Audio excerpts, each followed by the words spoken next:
informativa forma part d'un conjunt de càpsules on t'expliquem com pots solucionar els dubtes que tingueu en relació amb la teva documentació.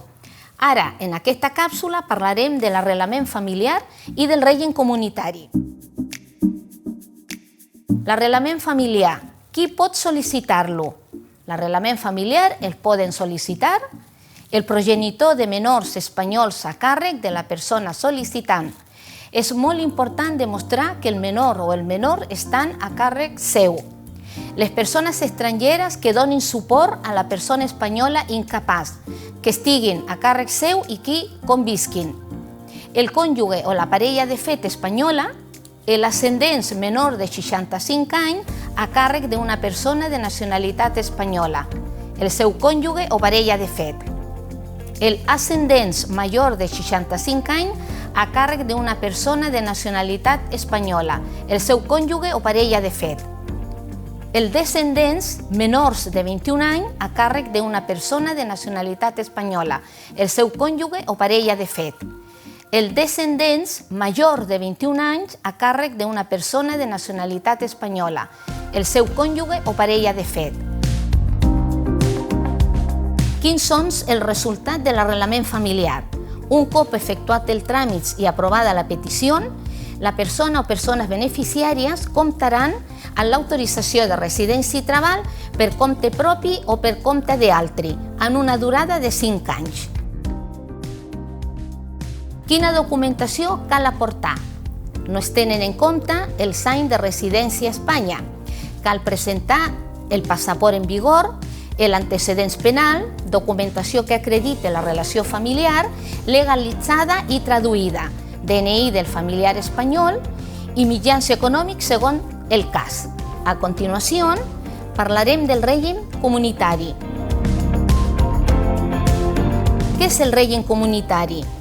El règim comunitari s'aplica als 27 països de la Unió Europea, de l'Espai Econòmic Europeu, més 4 estats que són Islàndia, Liechtenstein, Noruega i Suïssa.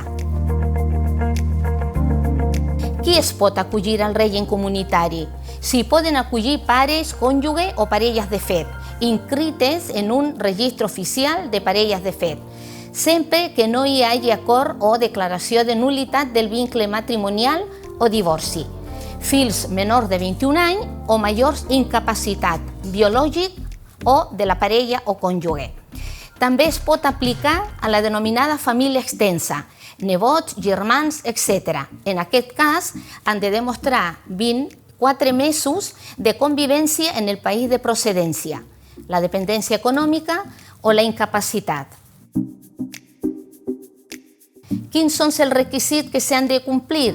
Els pares han de demostrar la dependència econòmica almenys durant l'últim any abans de l'arribada al nostre país. Aquesta dependència econòmica ha de ser total. Cal disposar d'una assegurança mèdica que ha de ser en igualtat respecte al sistema sanitari del nostre país.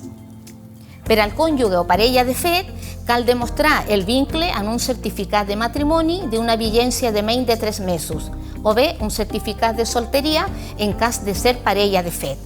Cal disposar d'una assegurança mèdica en igualtat de prestacions respecte al nostre sistema sanitari. Per als fills menors de 21 anys no cal demostrar mitjans econòmics en el lloc d'origen, però en el cas de fills majors de 21 anys sí que s'ha de demostrar la corresponent dependència econòmica en el país d'origen. En el cas de fills menors d'edat que sí resideixen al nostre país en un sol dels progenitors, cal presentar la documentació que acrediti que exerceix en solitari la pàtria potestat o que té concedida la custòdia. La persona comunitària ha de disposar de mitjans econòmics en tots els casos. Un cop es compleixen el requisit, han de sol·licitar el corresponent número d'identitat d'estranger corresponent a l'oficina d'estrangeria que els pertoqui.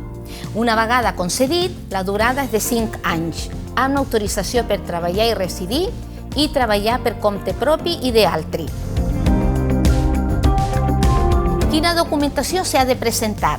En tots els casos cal presentar la documentació següent: el passaport en una vigència mínima de 4 mesos, el document que acrediten el parentiu, el document nacional d'identitat de la persona comunitària, la justificació de los ingressos econòmics de la persona comunitària i tot el document s'han de traduir en les observacions pertinents d'acord amb el conveni de la Haia.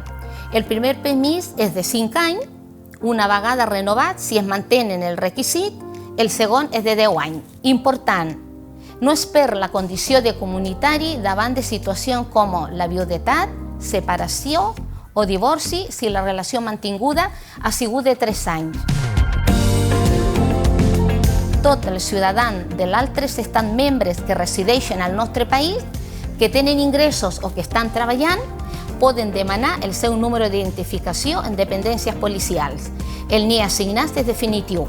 No han de renovar-lo sempre que visquin al nostre país.